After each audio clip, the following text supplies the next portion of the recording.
This story gives you a sense of just how messed up. Just how ridiculous the idea. And fortunately, with the fall of DOMA, we're starting to see more court cases around the country, and I appreciate that it's simply a matter of time before virtually every state in the country recognizes that gay people deserve the same rights as straight people. I mean, it really is quite as simple as that. Two people form a union, they make it official. The state, the nation, our society affords them certain privileges and benefits because of it. Whether it's in tax law, whether it's in civil law, whether it's a function of visitation rights, on and on and on.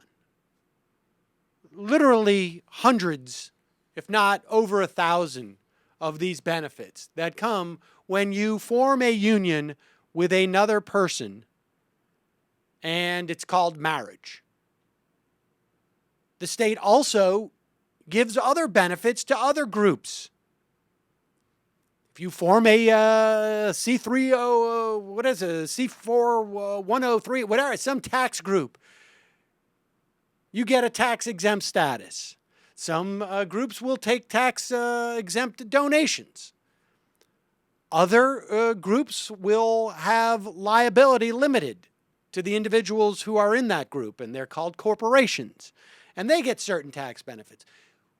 Society does this all the time. But sadly, still, in some states across this country, if you are gay and are in the exact same type of relationship as if you are straight, a committed, loving relationship where two people have decided to form a bond that they hope will continue through their lives, you are not afforded the same rights if you are gay in some states.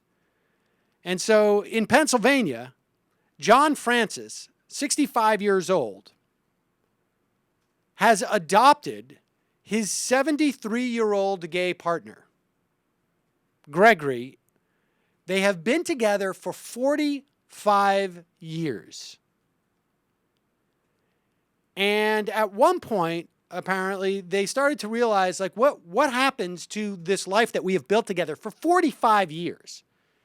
If one of us dies, we simply don't have the same rights, and there's a huge amount of rights that we're talking about. Things like just passing on the estate and not having to go to probate court, et cetera, et cetera, et cetera. Tax implications.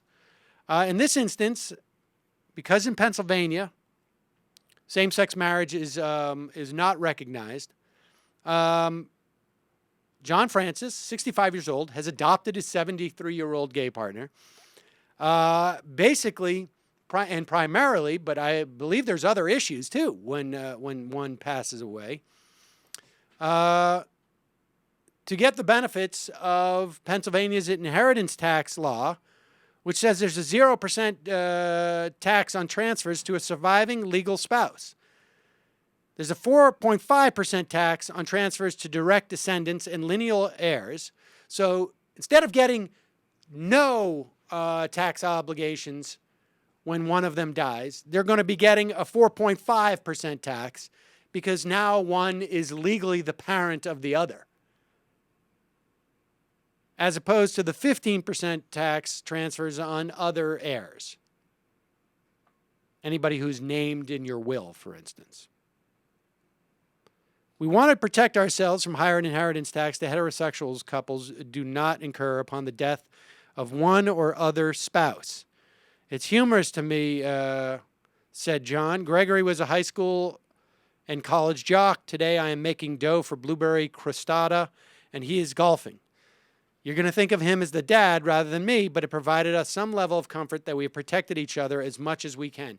I mean, just the idea that in today's day and age, Two people who have been committed to each other for 45 years have to even concern themselves because the state refuses to acknowledge their relationship is just pathetic. It's just pathetic, but good for them for figuring out at least some measure of some workaround. Hopefully, it's a means to some type of court challenge in some way that busts through this ridiculous, just ridiculous. I don't know. It's ridiculous.